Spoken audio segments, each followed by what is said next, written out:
বিসমিল্লাহির রহমানির রহিম। আসসালামু আলাইকুম। আজকে আলোচনা করব যে আমাদের ইসলামী অর্থনীতিতে আমরা জাকাত কিভাবে হিসাব করব, অর্থাৎ কিভাবে আমরা জাকাতের ক্যালকুলেশন হবে, হিসাবটা হবে, এটা নিয়ে আজকে আলোচনার বিষয়বস্তু। আপনারা জানেন যে নিসাব পরিমাণ সম্পদ যদি 1 বছর আপনার হাতে থাকে তাহলে সেটার উপর আপনাকে জাকাত দিতে হবে। এই নিসাব পরিমাণ সম্পদ বলতে আমরা কি বুঝি? নিসাব পরিমাণ সম্পদ বলতে আমরা বুঝি 7.5 তোলা সোনা অথবা 52.5 তোলা রূপা।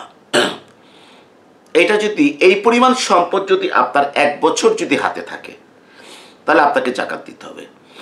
আপনার আয় থেকে ব্যয় বাদ দিলেন, আয় থেকে কি বাদ দিলেন? ব্যয় বাদ দিলেন।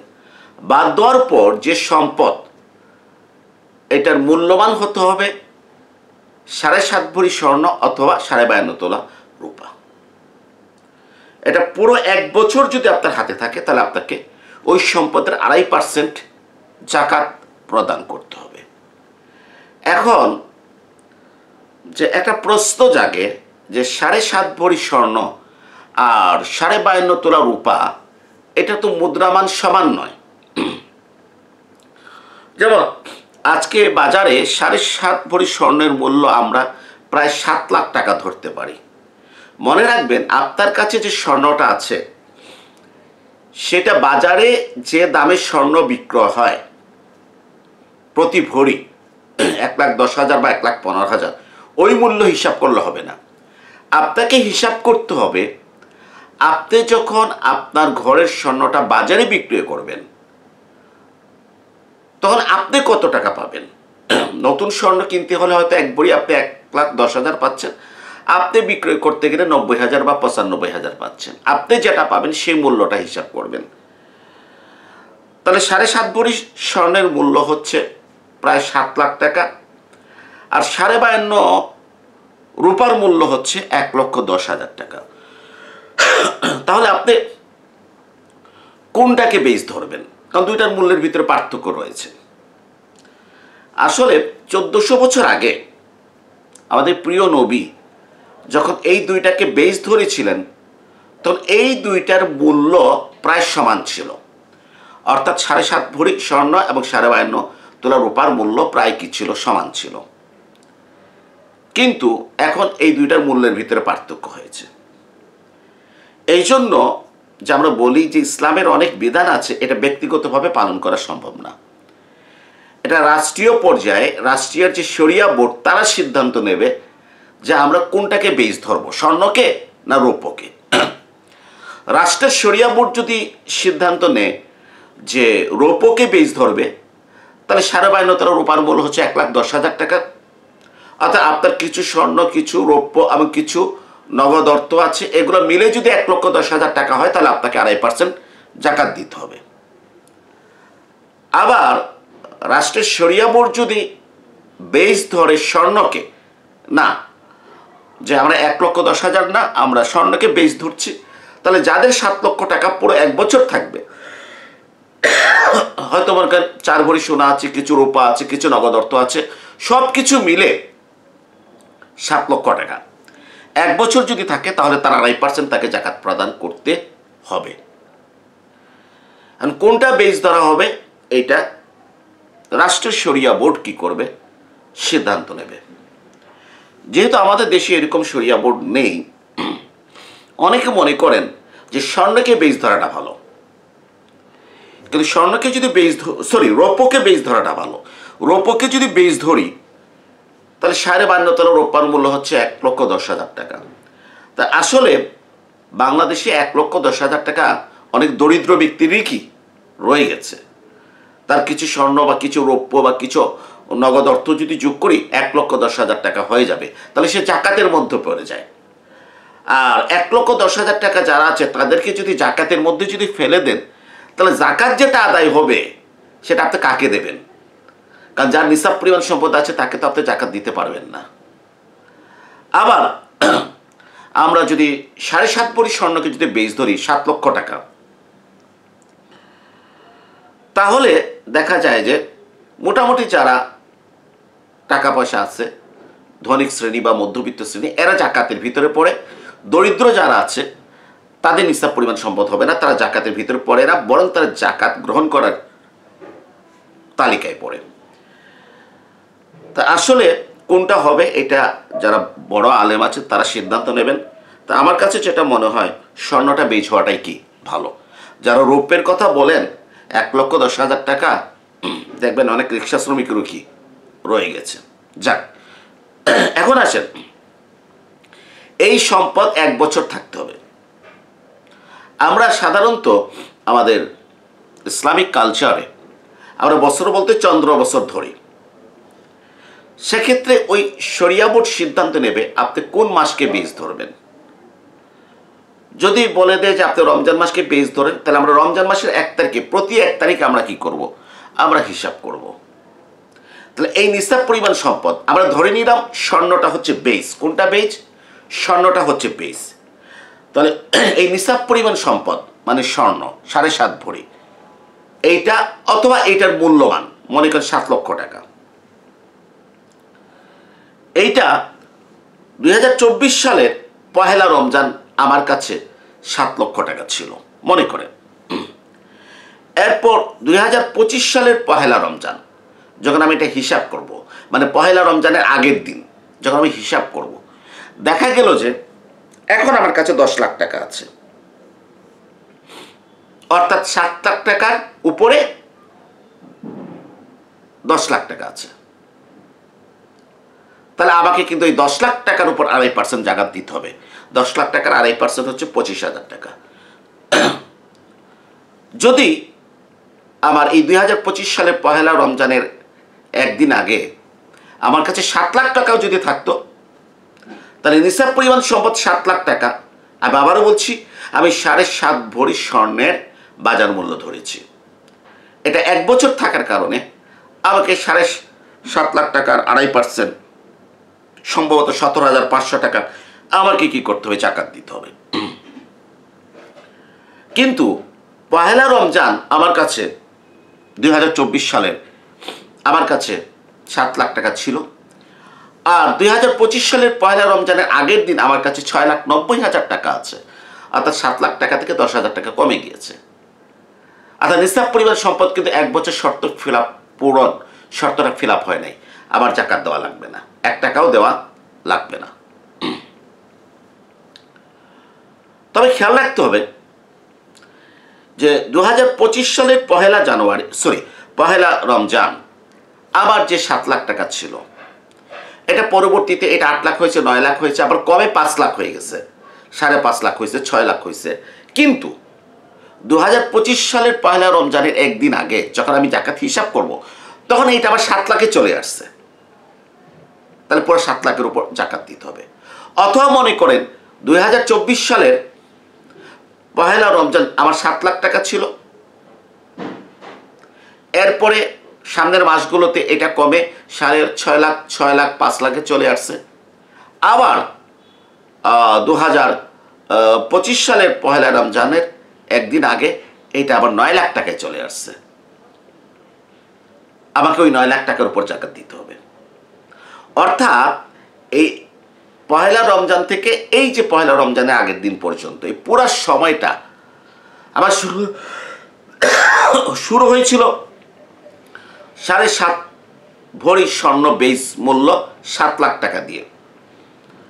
মাঝখানে কিছু কমে গেছে, কিন্তু আবার শেষ দিন কি হয়ে গেছে, আমি বেচ মূল্য বা তার উপরে চলে এসেছি। ব্যাস, নিসাব 1 বছর থাকাটা শর্ত ফিল আপ হয়েছে, আমাকে 2.5% কি করতে হবে, জাকাত প্রদান করতে হবে। আশা করি আপনারা বিষয়টা বুঝতে পেরেছেন। আর মনে রাখবেন, একবার যদি আপনার নিসাব পরিমাণ সম্পদ যদি কি হয়, অর্জিত হয়ে যায়, সাধারণত সম্পদ কমে না, সম্পদ বাড়ে। আর হিসাব করার দরকার নেই, প্রতি বছরই কিন্তু আপনার নিসাব পরিমাণ সম্পদ থাকবে, আপনাকে 2.5% জাকাত দিতে হবে। এখন একজনের প্রশ্ন যে আমি 2024 সালের আমি যখন আমার সম্পদ হিসাব করেছি তখন 10 লাখ টাকার উপর আমি 2.5% করে 25,000 টাকা জাকাত দিয়েছি। 2024 সালে রমজান মাসের কথা বলছি। আর 2025 সালে রমজান মাসে আমি দেখলাম যে আমার সম্পদ হচ্ছে 12 লক্ষ টাকা। অর্থাৎ 2024 থেকে 25-এর ভিতরে আমি যে ইনকাম করেছি সেই ইনকাম থেকে আমার কনজামশন এক্সপেন্ডিচার অন্যান্য এক্সপেন্ডিচার বাদ দেওয়ার পর আমার আরও 2 লক্ষ টাকা জমেছে। ওই 10 লক্ষ টাকার সাথে 2 লক্ষ টাকা জমে এখন আমার কত হয়েছে? 12 লক্ষ টাকা। এখন আমি জাকাত কত টাকার দেব? কারণ 10 লক্ষ টাকার জাকাত তো আমি গত বছর দিয়েছি 2024 সালে, তাহলে 2025 সালে আমি কত টাকার জাকাত দেব? 10 লক্ষ টাকা না এক্সট্রা 2 লক্ষ টাকার? এক্ষেত্রে আমাকে 12 লক্ষ টাকা, 10 লক্ষ টাকা আরও এক্সট্রা 2 লক্ষ টাকা জমা হয়েছে, 12 লক্ষ টাকা 2.5% মানে 30,000 টাকা আমাকে জাকাত দিতে হবে। অর্থাৎ আমরা ইনকাম ট্যাক্স যেটা দিই, ইনকাম ট্যাক্সে কিন্তু আমরা গত বছর যে 10 লক্ষ টাকা ইনকাম ট্যাক্স দিয়ে দিয়েছি, এই বছর ইনকাম ট্যাক্স দেওয়ার ক্ষেত্রে এই গত বছরের 10 লক্ষ টাকা যদি এখনও যদি আমার কাছে জমা থাকে ইনকাম ট্যাক্স দেওয়া লাগবে না। আমাকে ইনকাম ট্যাক্স দিতে হবে নতুন ইনকাম যেটা এসে জমা হবে সেইটা। কারণ জাকাতের ক্ষেত্রে গত বছরে 10 লাখ টাকার উপর 2.5% দিয়েছেন, এবছর 10 লাখ টাকার সাথে আরও 2 লাখ টাকা যোগ হয়েছে কত? 12 লক্ষ টাকা। এটা 2.5% জমা দেবেন, এর জাকাত দেবেন। এর পরের বছর মনে করেন 12 লক্ষ টাকার সাথে আরও 8 লাখ টাকা আপনার কি হয়েছে? জমা হয়েছে। কত জমা আছে? 20 লাখ টাকা। 20 লাখ টাকার উপর 2.5% মানে আপনি কত? 50,000 টাকা আপনি কি করবেন? আপনি জাকাত দেবেন। অর্থাৎ জাকাতটা হচ্ছে আপনার সঞ্চিত সম্পদের উপর আপনাকে জাকাত কি করতে হবে? দিতে হবে। এখন এই সঞ্চিত সম্পদটা আমি কিভাবে হিসাব করব? আমি তো আপনাদেরকে বলেছি বেস কত? 7.5 ভরি সোনা ধরেছি আমি। তবে প্লিজ আপনারা বেস কত ধরবেন? রৌপ্যকে ধরবেন না স্বর্ণকে ধরবেন? এটা শরিয়া বোর্ড নির্ধারণ করে দেবে। যেহেতু শরিয়া বোর্ড নাই, আপনি আপনার কোনো বড় মুফতির মাধ্যমে জিজ্ঞেস করবেন। উনি যদি আপনাকে বলে রৌপ্যকে ধরার জন্য, তাহলে আপনি রৌপ্যকে কী করবেন? ধরবেন। কিন্তু আমার যেটা হচ্ছে যে আমি বারবার বলছি 52 তোলা রূপার মূল্য 1,10,000। এটা অনেকেরই কি আছে, অনেক দরিদ্র লোকেরই আছে। তাহলে আপনি জাকাত কাকে দেবেন? এই জন্য আমি স্বর্ণকে বেস ধরছি। এখন মনে করেন আপনার বাড়িতে যে স্বর্ণ আছে আপনার কাছে, এটার মূল্য হিসাব করে দেখেছেন 4 লাখ টাকা। ভালো কথা। রূপা আছে আপনার বাসাতে 1 লাখ টাকার। এই স্বর্ণ যেটা, এটা মনে করেন যে ব্যবহারিক কার্যের, কোনো ব্যবসায়ী না, ব্যবহারিক কার্যের হতে পারে 4 লাখ টাকা। রৌপ্য আছে 1 লাখ টাকা, হচ্ছে কত? 5 লাখ। আর আপনার নগদ টাকা ব্যাংকে জমা আছে, এটা সঞ্চয়ী হিসাবে থাকতে পারে অথবা এটা ফিক্সড ডিপোজিটে থাকতে পারে, যেখানেই থাক না কেন, 3 লাখ টাকা। তাহলে 4 লাখ স্বর্ণ, 1 লাখ রৌপ্য, 5 লাখ আর 3 লাখ হচ্ছে কি নগদ অর্থ, মোট কত? 8 লাখ টাকা। এই 8 লাখ টাকা আপনার নিসাব পরিমাণ সম্পদ। নিসাব গত বছরের রমজান মাসের 1 তারিখে ছিল, আর মাঝখানে উঠানামা করে এখন কত আছে? 8 লাখ টাকা স্থিতি আছে। 8 লাখ টাকার 2.5% 20,000 টাকা। আপনি দয়া করে ক্যালকুলেটারে 8 লাখ ইন্টু 2.5% দেবেন, 20,000 টাকা আপনাকে জাকাত প্রদান করতে হবে। অনেকে মনে করেন যে ফিক্সড ডিপোজিটের উপর জাকাত আছে কিনা, কারণ আমি ফিক্সড ডিপোজিট রেখেছি 5 বছর, 5 বছর পর আমি টাকাটা পাবো। আপনি ফিক্সড ডিপোজিট বলেন 1 বছর হোক আর 5 বছর হোক আর 10 বছর হোক, এটার উপর অবশ্যই কি আছে? জাকাত আছে। আর মাসে মাসে আপনি যে টাকা জমান এফডিআর মাসিক জমা যেটা দেন, এইটার উপর আপনার কি আছে? জাকাত আছে। অর্থাৎ আপনার টাকাতে যা জমাবেন সেটা নিসাব পরিমাণের সাথে যুক্ত হলে অবশ্যই এটা নিসাব পরিমাণ হয়ে গেলে এইটার উপর জাকাত আছে, এটা নিয়ে কোনো কথা কি নাই। এখন আপনি আসেন, এখানে আরেকটা ব্যাপার বলছি যে আপনার কি বলেছি? স্বর্ণ ছিল 4 লাখ টাকা, রৌপ্য হচ্ছে 1 লাখ টাকা, 5 লাখ টাকা, নগদ অর্থ হচ্ছে 3 লাখ টাকা, 8 লাখ টাকা। দেখা গেল যে এই জাকাত আপনি হিসাব করবেন, এর 4-5 দিন আগে ডিভিডেন্ড থেকে 2 লাখ টাকা আসছে। ওই যে শেয়ার টিয়ার আছে না, শেয়ারের যে প্রফিট, এটাকে ডিভিডেন্ড বলে, আরও 2 লাখ টাকা আসছে। অর্থাৎ গণনার আগের দিন চলে আসছে, জাকাত গণনার আগের দিন। 8 লাখ আর ডিভিডেন্ড কত 2 লাখ, কত 10 লাখ। এই 10 লাখ টাকার 2.5% 25,000 টাকা আপনাকে জাকাত কি করতে হবে, দিতে হবে, কোনো মাফ নাই। ডিভিডেন্ড 2 লাখ টাকা যদি মনে করেন আপনার বছরের প্রথম দিকেও যদি আসে, এটা থেকে 1 লাখ টাকা ভোগ বাবদ খরচ হয়েছে, থাকে কত 1 লাখ টাকা, তাহলে 8 লাখের সাথে 1 লাখ যোগ হলে কত হবে, 9 লাখ টাকা। 9 লাখ টাকার উপর জাকাত দিতে হবে। সোজা কথা হচ্ছে যে দিন আপনি জাকাত হিসাব করবেন সেই দিনে আপনার যত ভোগ ব্যয় তো করে যাচ্ছেন, সব ভোগ ব্যয় বাদ দিয়ে যে পরিমাণ টাকাটা জমা আছে এবং জাকাত হিসাব করার আগ মুহূর্তে যদি টাকাটা কি হয়, জমা হয়, এবং ওই দিনের জন্য সাংসারিক খরচ যদি আরো 5,000 টাকা লাগে, ওই 5,000 টাকা মাইনাস করে সাংসারিক খরচের ওই টাকার উপর আপনি কি করবেন, জাকাত দেবেন। অথবা মনে করেন যেদিন আপনি হিসাব করছেন ওই দিন আপনাকে সাংসারিক খরচ পাবে 5,000 টাকা এবং ক্লিনিকের বিল আপনাকে 50,000 টাকা পেমেন্ট করতে হবে। ওই ক্লিনিকের বিল 50,000 আর 5,000 টাকা বাদ দিয়ে আপনি জাকাত হিসাব করবেন। আর এই ক্লিনিকের বিল যদি পরের বছর যদি হয়, সরি, ওইটা পরের বছরের হিসাবে যাবে, বর্তমান বছরের হিসাব করে আপনি কি করেন, জাকাত কি করেন, দিয়ে দেন। ঠিক আছে? আপনি পয়লা রমজানের আগে ক্লিনিকের বিল 50,000 টাকা কি করবেন, পেমেন্ট করবেন, ওইটা পেমেন্ট ধরে আপনি জাকাত হিসাব করেন। কিন্তু পয়লা রমজানের পরেই যদি করেন, পেমেন্ট করবেন, ওইটা পরের বছরের জাকাতের হিসাব থেকে 50,000 টাকা কমবে, এ বছরের হিসাবে কিন্তু এটা কমবে না।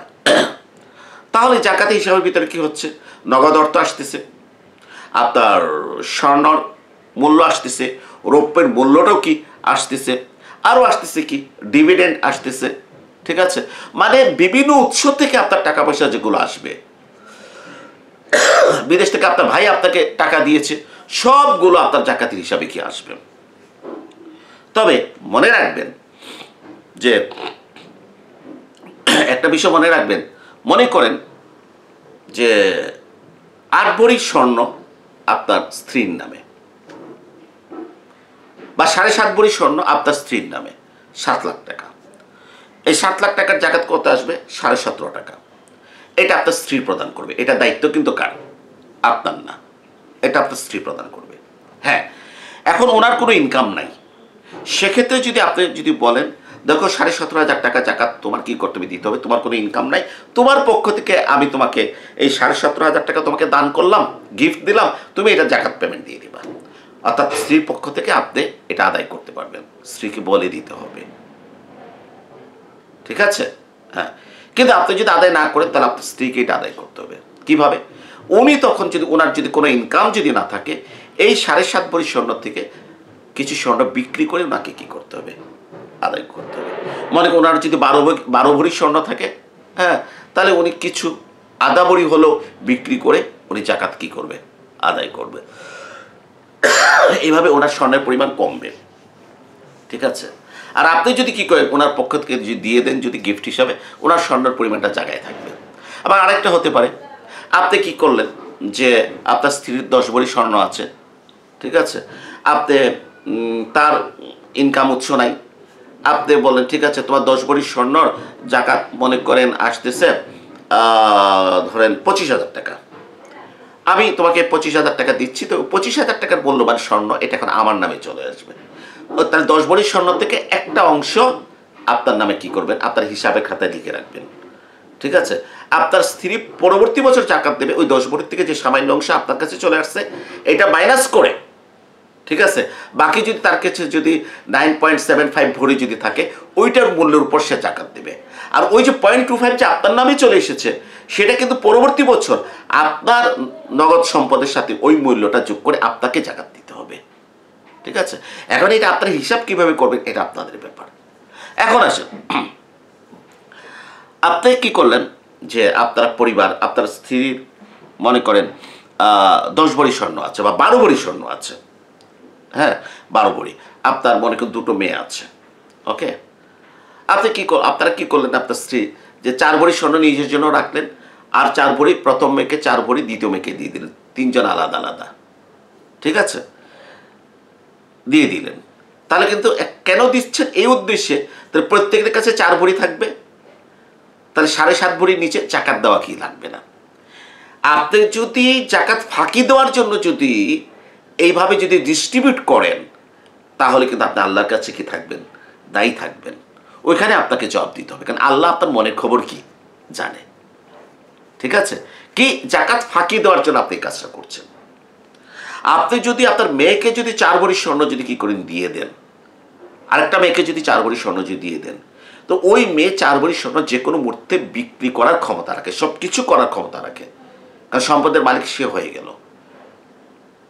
এই খাতা কলমে দেখালে কিন্তু কি চলবে না। ঠিক আছে, সুতরাং জাকাত ফাঁকি দেওয়ার জন্য স্বর্ণটাকে ভাগ করে দিলাম, বা মনে করে জাকাত ফাঁকি দেওয়ার জন্য আপনার স্বামীরও মনে করে নিসাব পরিমাণ সম্পদ নাই।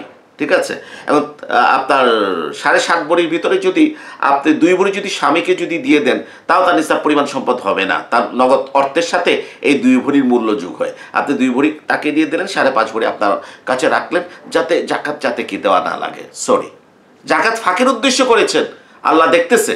জাকাত একটা ইবাদত, আল্লাহকে আপনাকে জবাবদিহি করতে হবে। কারণ জাকাত হচ্ছে গরিবের কি, ধনীর সম্পদের উপর গরিবের হক। এই হকটা দয়া করে কি করবেন, নষ্ট কি করবেন না। এরপরে আসেন, অনেকে প্রশ্ন করে যে আমার 40 লক্ষ টাকা আছে জমা। ঠিক আছে, আমি আর আমার ধরেন 10 লক্ষ আছে প্রভিডেন্ট ফান্ডে, আমার যখন জাকাত কত আসবে? অনেকে বলে 40 লক্ষ টাকার 2.5% কত, 1 লাখ টাকা আসবে জাকাত। আর আমি বলি না, 50 লাখ টাকার 2.5% কত, 1,25,000 টাকা জাকাত আসবে। অর্থাৎ প্রভিডেন্ট ফান্ডে যে আপনার 10 লক্ষ টাকা জমা আছে, এটার উপর আপনার কি আছে, জাকাত আছে।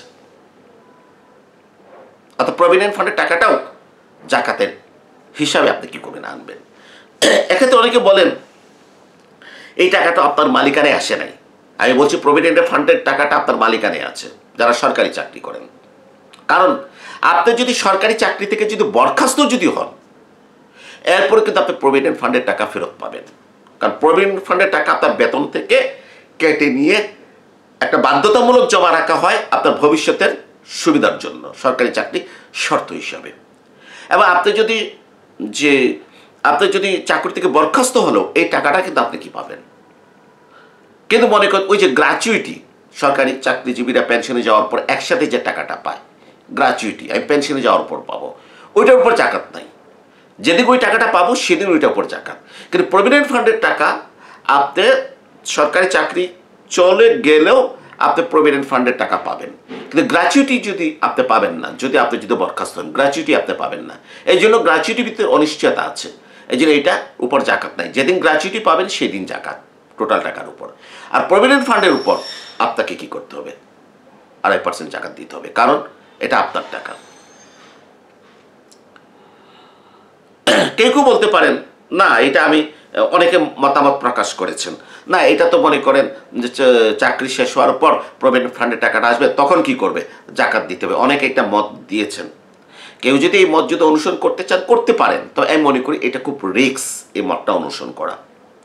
ঠিক আছে, কারণ টাকাটা তো আপনার মালিকানায়, প্রকৃতপক্ষে এই টাকার মালিক কিন্তু কি আপনি যেভাবে ফিক্সড ডিপোজিট হিসাবে টাকা রাখতেছেন, ঠিক একইভাবে আপনি প্রভিডেন্ট ফান্ডও কি করতেছেন, টাকা রাখতেছেন, আপনি বেনিফিট কি পাচ্ছেন, অথবা এটা 2.5% জাকাত আপনি দেন। আচ্ছা, যদি এই মতটা যদি কারো পছন্দ না হয়, তাহলে আরেকটা বিকল্প মত বলছি। দেখেন আমার বিকল্প মত, সেটা হচ্ছে প্রভিডেন্ট ফান্ডে আপনি 5% টাকা রাখতে বাধ্য, সরকারি নিয়ম অনুযায়ী। 5% টাকা যদি আপনি না রাখেন, তাহলে আর বেতন হবে না, রাখতে বাধ্য। কিন্তু অনেকে দেখা যায় যে 15% টাকা, বেতনের 15% টাকা প্রভিডেন্ট ফান্ডে রাখে, যেহেতু প্রভিডেন্ট ফান্ডের সুবিধা বেশি 15%। তাহলে বাকি 10% টাকা তো আপনি স্বেচ্ছায় রাখতেছেন, সরকার বলতেছে আপনি মিনিমাম 5% রাখেন, আর আপনি স্বেচ্ছায় কত পার্সেন্ট রাখতেছেন, আরো অতিরিক্ত 10%, মোট 15%। তাহলে এতটুকু হতে পারে যে 5% যে টাকাটা আপনি রাখছেন, হ্যাঁ, এইটা 5% টাকা রাখছেন, এটা হিসাব করে দেখেন আপনার 10 বছর বা 12 বছরে এখন স্থিতি কত আছে, এই স্থিতির উপর জাকাত নাই। কিন্তু অতিরিক্ত 10% আপনি যেটা স্বেচ্ছায় কি করছেন, রাখছেন, এইটার উপর জাকাত আছে, এটা আমি 100%। এটার উপর আপনাকে জাকাত আছে, জাকাত দিতে হবে। আর বাকি আমি যেটা বলছি না পুরো টাকার উপর জাকাত দেন, এই জন্য বলছি যে জাকাত না দিলে এটার যে শাস্তি ভয়াবহ, হ্যাঁ, এক বিন্দু যদি জাকাত যদি না দেই শাস্তি যে ভয়াবহ, ওইটা বিবেচনা করে বলতেছি জাকাত যেহেতু টাকার মালিকানা যেহেতু আপনার, এই জন্য ঝুঁকি এড়ানোর জন্য জাকাত দিয়ে দেওয়াটাই কি ভালো। আর সবচেয়ে ভালো হইতো যে রাষ্ট্রীয় যদি একটা শরিয়া বোর্ড থাকতো, ওনারা যদি রাষ্ট্রীয়ভাবে যদি একটা যদি কি করতো মতামত যদি কি করতো দিত, তাহলে সেটা আমরা সবাই কি করতাম, গ্রহণ করে ফেলতাম।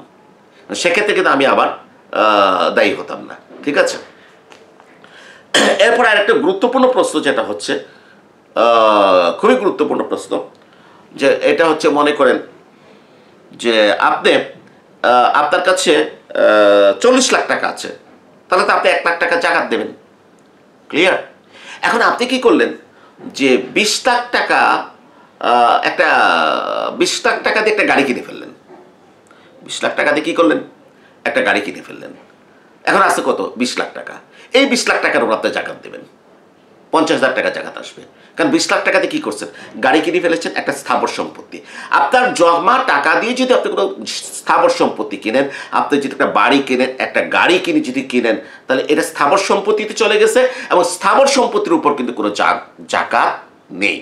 20 লক্ষ টাকা চলে গেছে, জমা আছে কত, 20 লক্ষ টাকা। এই 20 লক্ষ টাকার উপর 2.5% আপনি 50,000 টাকা জাকাত দেবেন। কিন্তু মনে রাখেন, আপনি 40 লক্ষ টাকা ব্যাংকে ফিক্সড রেখে দিচ্ছেন, আপনি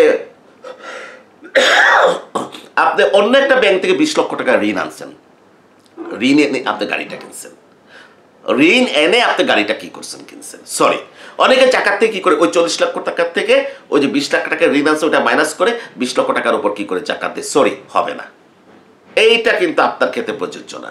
আপনার 40 লক্ষ টাকা ভাই জায়গায় আছে, ওই 40 লক্ষ টাকা দিয়ে যদি 20 লক্ষ টাকা দিয়ে যদি গাড়ি কিনতেন, 20 লক্ষ টাকা আপনার জাকাতের হিসাব থেকে মাইনাস হয়ে যেত। আপনি 40 লক্ষ টাকা কি করছেন, রেখে দিয়েছেন, বরং আপনি ব্যাংক থেকে এক্সট্রা 20 লাখ টাকা আনছেন, ওই 20 লাখ টাকাতে গাড়ি কিনছেন। ঠিক আছে, হ্যাঁ, ওই ব্যাংকের 20 লাখ টাকা এটা আপনার কিস্তিতে আপনি কি করবেন, পরিশোধ করবেন। এটা আপনার জাকাতের যে 40 লক্ষ টাকা এখান থেকে মাইনাস যাবে না। আমি একটা উদাহরণ দিচ্ছি। মনে করেন আপনি 10,000 টাকা করে কিস্তি দেন, কত হাজার টাকা করে কিস্তি দেন, 10,000 টাকা। 10,000 টাকা করে কিস্তি দিলে বছরে কত, 10 আর 12 কত, 1,20,000 টাকা। চিন্তা করেন, এই গাড়িটা যদি না কিনতেন তাহলে এই 1,20,000 টাকা আপনি কিন্তু কিস্তি দিতেন না, ঠিক না? তাহলে কিন্তু বছর শেষে যে মনে করেন আপনার যে এই 1 লাখ টাকা, 1,20,000 সহ, মনে করেন 1,20,000 সহ বলছি, 1,20,000 সহ 5 লক্ষ টাকা, ওই 40 লক্ষ টাকা মনে করি 5 লক্ষ টাকা, 1,20,000 সহ মনে করি 5 লক্ষ টাকা আয় থেকে ব্যয় বাদ দিয়ে 5 লক্ষ টাকা আপনার 40,000 টাকা, 40 লক্ষ টাকার সাথে যোগ হতো। পরের বছর আপনি 45 লক্ষ টাকার উপর জাকাত দিতেন। কিন্তু আপনি গাড়িটা কেনার কারণে আপনি 1,20,000 টাকা কিস্তি চলে যাচ্ছে। অর্থাৎ আগে আপনার জমা হওয়ার কথা ছিল বছরে 5 লাখ টাকা, কিস্তি বাবদ কত চলে গেছে, 1,20,000 টাকা। তাহলে আপনার থাকে কত, 3,80,000 টাকা।